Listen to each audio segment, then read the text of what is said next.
Hello. Good morning. Just getting us set up on Facebook. Nobody's here yet.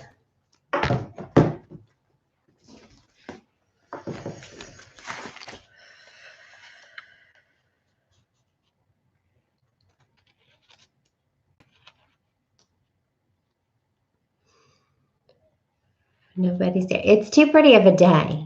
Really? Oh, good. 2 of you are here. It's too pretty. We can't be here today, can we? I promise. It's not going to be long. Good morning. If you can hear me, if the internet connection is okay.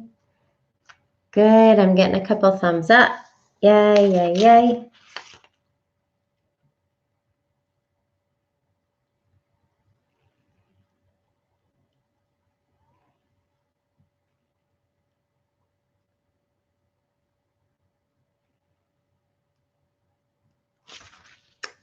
Seven of us, just 2 thumbs up. So I don't know. Hopefully you guys can hear me. Okay. I'm going to start Facebook. I hope you can hear me because I know I'm actually using another camera too because the camera and the computer went kaput. So that camera has a speaker. Okay, good. So you can hear me too because I'm actually using a new speaker and camera this morning.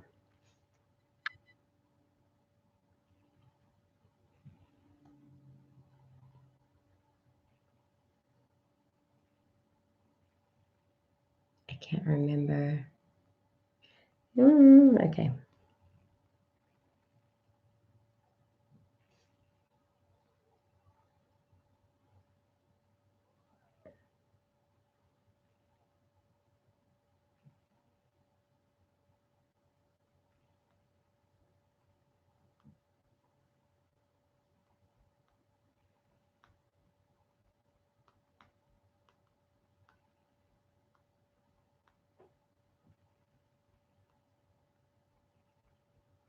Okay, there's 9 of us. I know, everybody. You can catch it later, so you decided to go out and play. And I don't blame you one little bit. Not one little bit.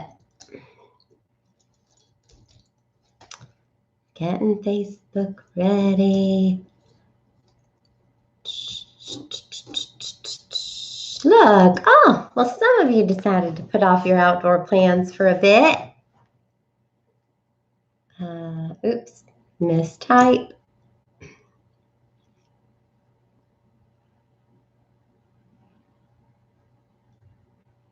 Go live. Where's the go live button? There it is. Start live video. Let's see if that one works. Good, I got 5 thumbs up. It looks like Facebook is getting going. So good. It's 10:01 and all is well. Good to see the camera screen. Oh, I can't wait till we're all back. It will be soon. It will be soon. Lots of work is going on behind the scenes to get us back together in the building. It looks like people on Facebook are starting to join us. Okay, so let's take a breath together, shall we? So we'll breathe in through our nose and out. Just allowing all things to be exactly as they are in this moment. We take this moment to invite our heart to open up. We are creating a safe space for us to feel and share. It is safe to be pointed toward my own heart's wisdom and knowing I am a part of God. I am a part of the divine. I am always totally safe and protected.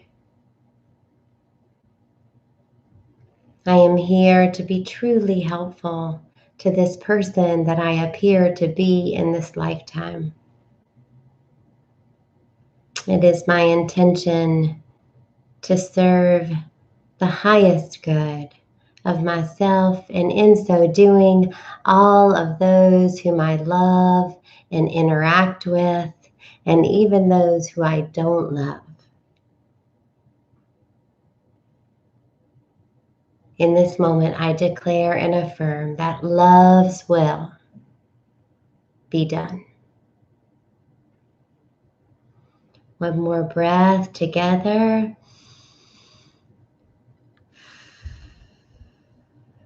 Good morning, Nicole. When I'm this close up, I can see you if you say something, so I can say something back. I know YouTube, we don't have the chat there. So I have found a book, and found is the wrong way to put it, because I have heard people talk about this book for a long while. In particular, I've heard Janice mention this book. But I know that some of you might be familiar with it, but I had never read it. And so for the past 2 days, I have been reading Nonviolent Communication, a Language of Life. And I have to say that I think that this book is nothing short of miraculous. I know that there are books and teachers that I have been introduced to, and I can literally point to the time before I met this teacher, met in quotes, and began to practice the tools that they taught, and then the time after. It's kind of like before them, there was before Byron Katie and Lydia's life, and after Byron Katie and Lydia's life. And there was before Eckhart Tolle and Lydia's life, and after Eckhart Tolle. There was before Marianne Williamson and after Marianne Williamson. And I can say that this is one of those, that now there is before Marshall Rosenberg and after Marshall Rosenberg. It's really interesting because last week, remember, we talked about the pause. And one of the reasons why I was inspired to talk about the pause is because I was being invited to a difficult conversation by someone I loved. And I said, yes, I can feel that that's purposeful, and I'm not ready. And I pointed toward, the recognition that I think, are all in this moment of pause. We have had such great division. And this is the moment right before we kind of join each other again in the world. And how do we go about, interacting with each other and having these hard conversations in a way that will heal, and not only just heal the past, but create a new, radically new future. And I believe that this tool is the thing. So Marshall Rosenberg moved to Detroit in 1943 at the start of some race riots there. And they were so bad that he had to be quarantined. Thank you for the heart. Yes, somebody knows about Marshall Rosenberg. So at the start of these race riots, he moves into this neighborhood. He then is quarantined to his house. Quarantine is probably the wrong word. I'm living in pandemic. I only know words, pandemic-y words. But they had to stay inside because it was way too dangerous to go outside. In fact, 30 people in his neighborhood in a very short period of time were killed because of these race riots. And the violence was based on skin color and religion. And so right from this early age, Marshall Rosenberg said to himself, what gets us, takes us to this place where we would commit this violence on each other. He had an inherent knowing, as we all do when we're born, that our essence is one of compassion. Our essence does not commit violence, and he knew it. He knew it very well. And so he right away recognized that at some point, people forgot their essence and began this, violence toward one another. And so his question became, what gets us to this place where we would depart from our nature, our compassionate nature in this way? And then what can we do to stay in touch with this compassionate nature so that we don't participate in violence? And what he recognized is that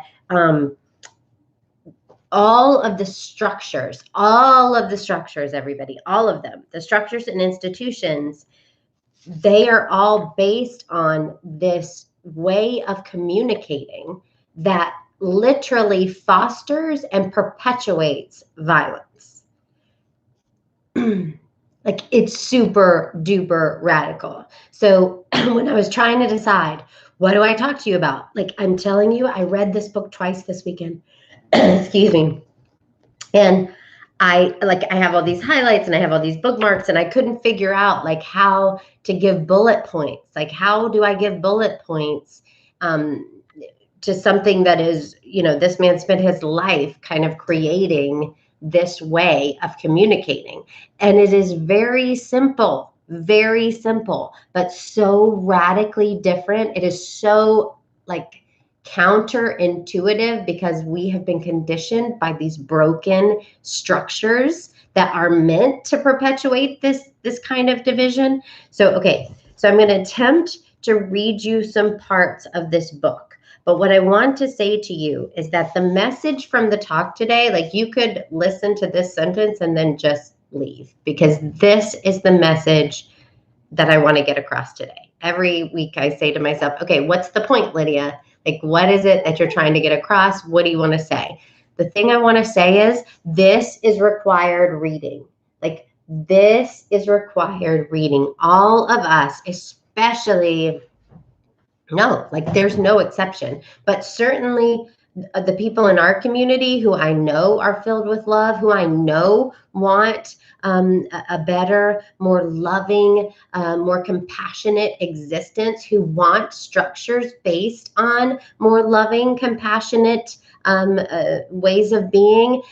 This nonviolent communication is required reading. I got the book, right? I got the book as well. I got the book from the library as well as the Audible version. So I listened to the book and I also read the physical book.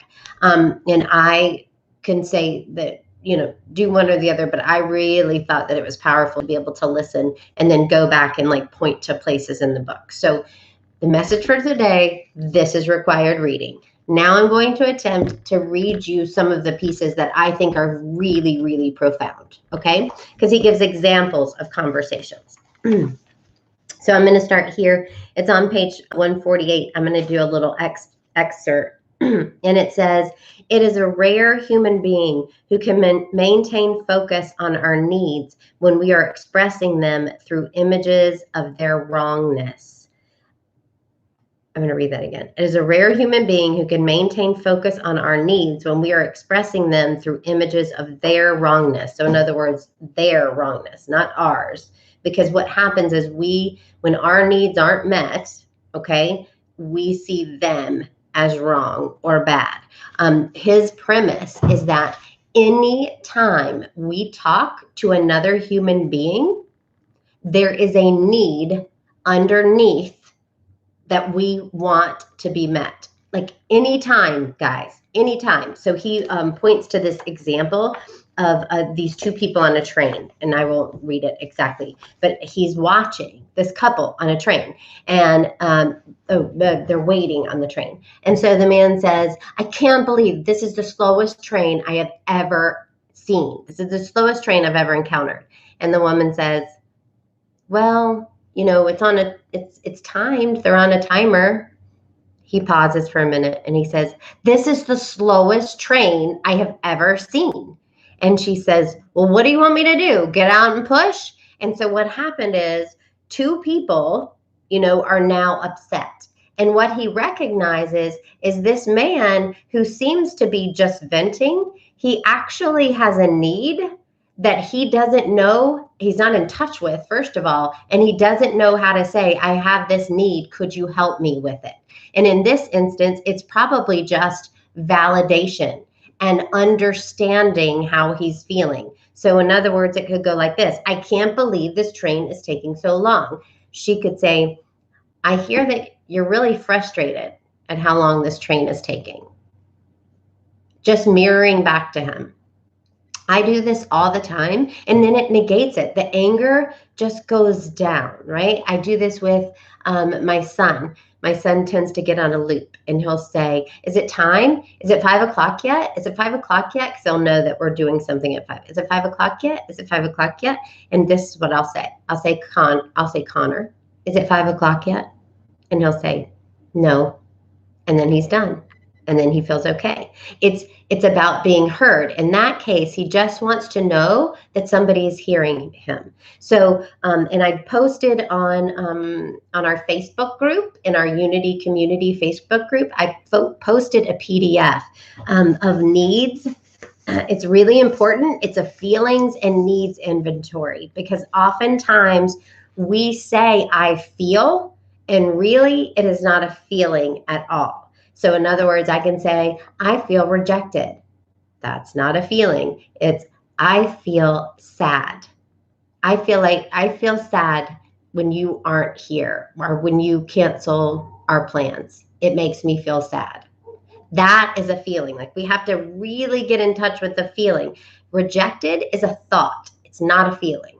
Okay. So anyway, there's so much, guys. There's so much to teach out of this book, but I'm going to jump forward to the anger part. Okay. The part where he's really dealing with some very difficult people. Okay. And using this practice. Okay.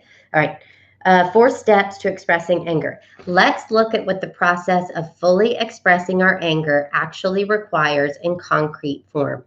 The first step is to stop and do nothing except breathe. We refrain from making any move to blame or punish another person. We simply stay quiet. He says anger is an alarm clock. It's an alarm. So the first thing we do is get quiet, right? Then we identify the thoughts that are making us angry. For example, we overhear a statement that leads us to believe that we've been excluded from a conversation because of race. We sense anger, stop, and recognize the thoughts stirring in our head. It's unfair to act like that. She's being racist. So this is the thought that we've isolated. It's unfair to act like that. She's being racist. We know that all judgments like these are tragic expressions of unmet needs. So that judgment is just a tragic expression of my unmet need. So we take the next step and connect to the needs behind those thoughts.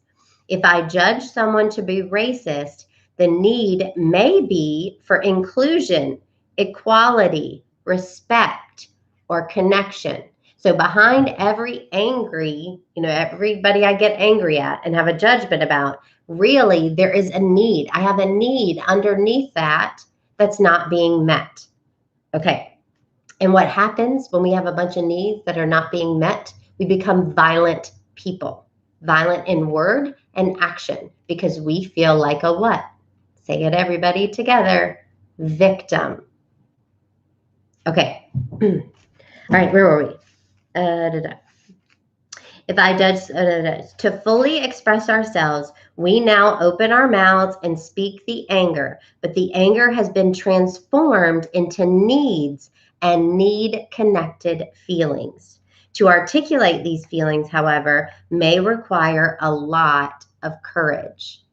Like, this ain't for the faint of heart. This is for the courageous. And that is who we are. We are courageous people who are willing to stand up and be love, right? Even when it feels hard. Okay. For me, it's easy to get angry and tell people that was a racist thing to do. In fact, I may even enjoy saying such things, but to get down to the deeper feelings and needs behind such a statement may be very frightening. To fully express our anger, we may say to the person, when you entered the room and started talking to the others and didn't say anything to me, and then made the comment about white people, I felt really sick to my stomach and I got so scared. It triggered off all kinds of needs on my part to be treated equally. I'd like you to tell me how you feel when I tell you this. So I just bared my soul, said what was going on in my heart, and then I say, I'd like you to tell me how you feel when you hear this. Can you imagine the healing that will begin to happen when we connect in this way, when we are vulnerable in this way, right? Okay. Offering empathy first. This is good, guys. Listen up. Okay. In most cases, however, another step needs to take place before we can expect the other party to connect with what is going on in us, because it will often be difficult for others to receive our feelings and needs in such situations. We would need first to empathize with them if we want them to hear us. The more we empathize with what leads them to behave in the ways that are not meeting our needs, the more likely it is that they will be able to reciprocate afterwards, right? So our mindset, empathy. That's our mindset, empathy. Okay, this is a great example, guys. Hang on. Okay, over the last 30 years, I've had a wealth of experience speaking nonviolent communication with people who harbor strong beliefs about specific races and ethnic groups. Early one morning, I was picked up by a cab at an airport to take me into town. A message from the dispatcher came over the loudspeaker for the cabbie. Pick up Mr. Fishman at the synagogue on Main Street. The man next to me in the cab muttered, "These kikes get up early in the morning so they can screw everybody out of their money." For 20 seconds, there was smoke coming out of my ears. In earlier years, my first reaction would have been to want to physically hurt such a person.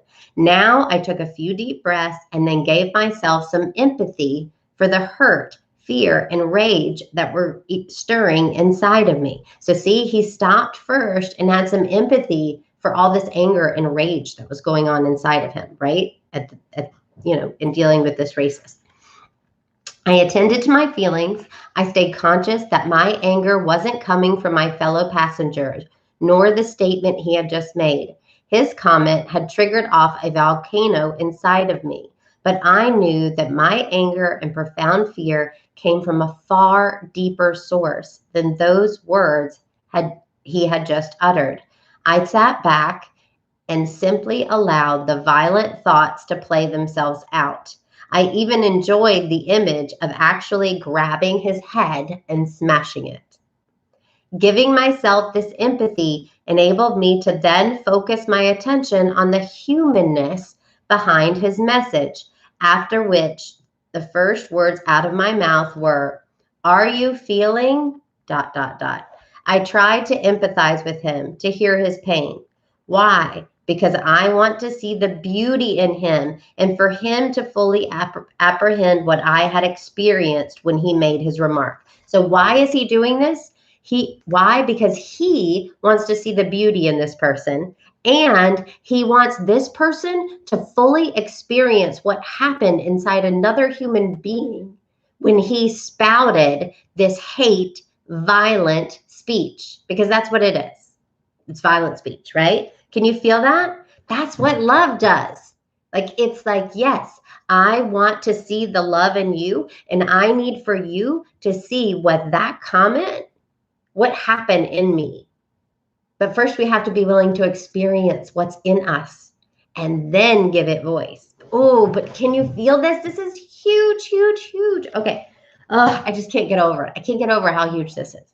Okay. So why? Because I wanted to see the beauty in him and for him to fully apprehend what I had experienced when he made his remark.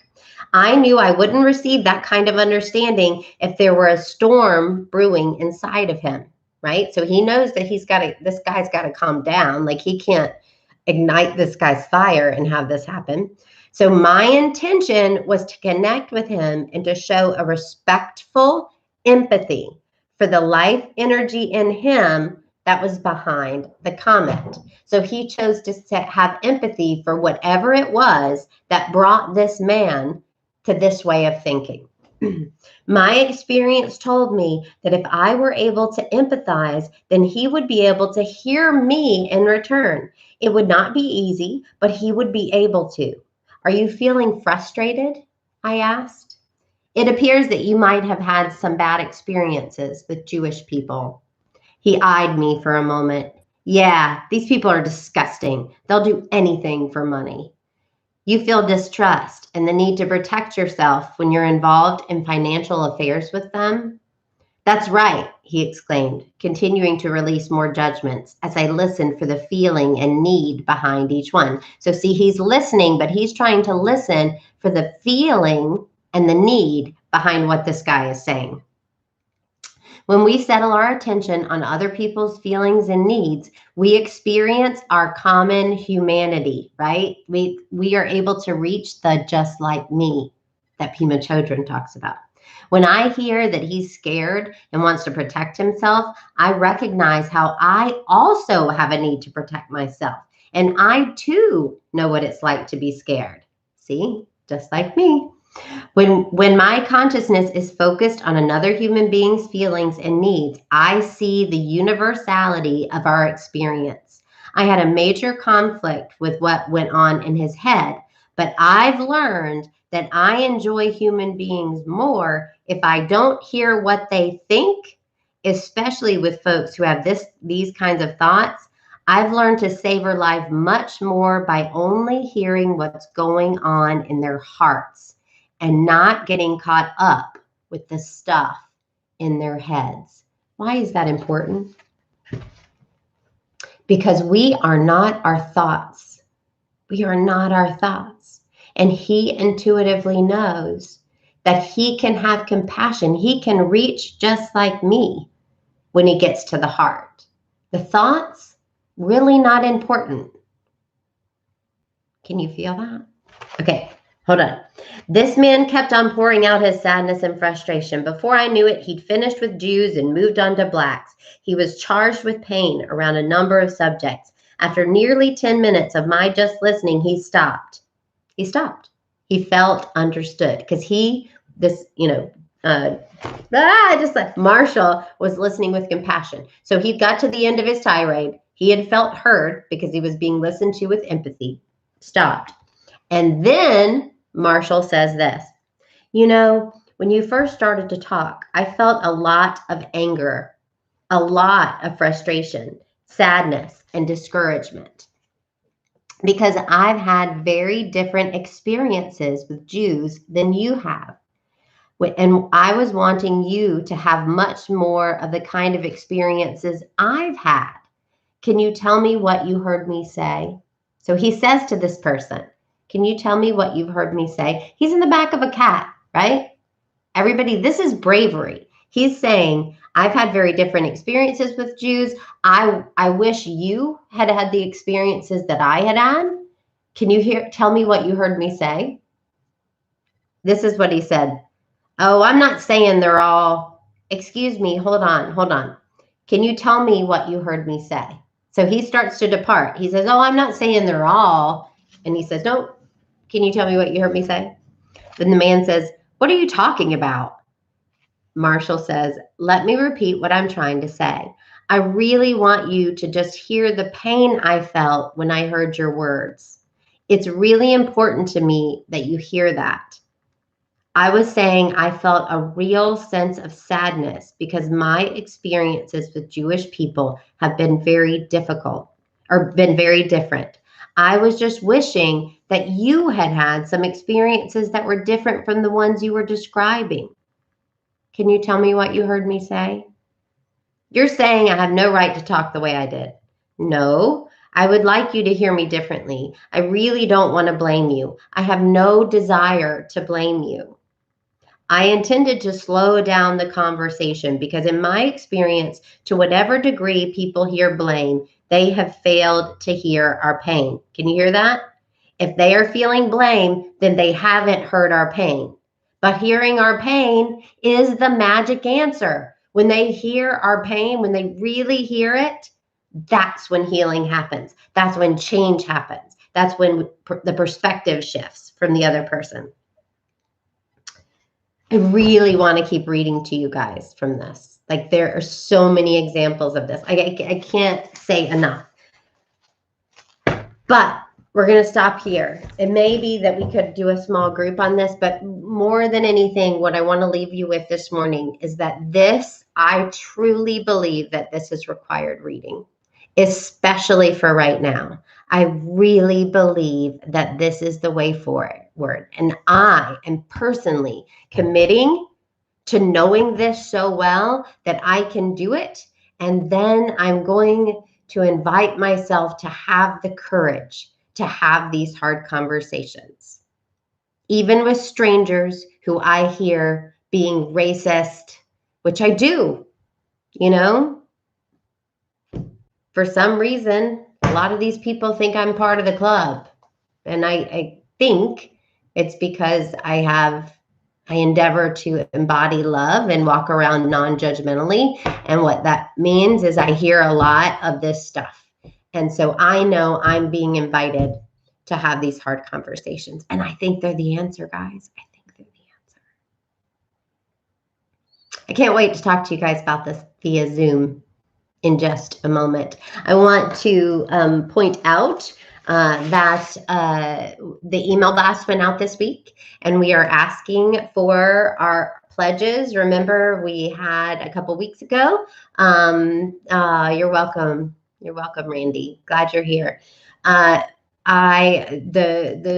email blast went out, and it is asking for pledges. The membership unanimously approved our budget. We are doing very, very well of abundance, and with your continued support, we will be able to continue this growth and abundance as we transition back into the building while also keeping. So check out that email. It gives instructions. You're just going to email unity@unityofappleton.org with your pledge info. Okay, so pretty. Okay. I'm going to pick this up. Marshall Rosenberg, Nonviolent Communication. A must read. I believe it's a must read.